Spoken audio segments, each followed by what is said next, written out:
اوضاع فاجعه‌بار ناشی از سیلی گسترده و پرتلفات در ایالت تگزاس.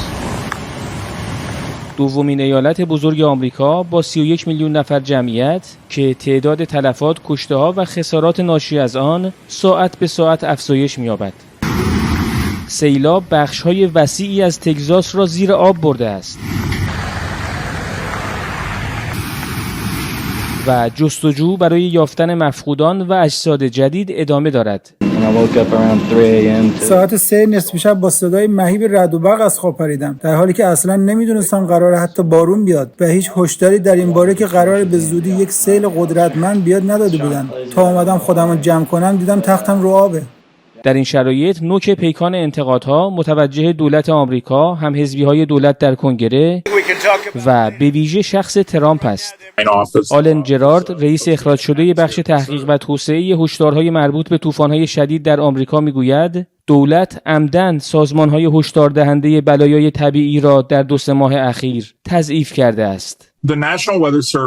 سازمان هواشناسی ملی آمریکا مثل خیلی از دستگاه‌های فدرال با تصمیم دولت تعداد قابل توجهی از کارکنان با تجربه بخش‌های مدیریت شرایط اضطراری را اخراج کرد. آن هم در حالی که ما هنوز فصل طوفان‌های شدید را پیش رو داریم. نگران کننده تر این است که دفتر بودجه ریاست جمهوری برای سال 2026 هم تصمیم به کاهش قابل توجه بودجه این بخش گرفته و اینکه چند اداره تحقیقات حیاتی وقوع بلایای طبیعی را کاملا تعطیل کنه. من شرایط بدتر از این را پیش بینی می‌کنم.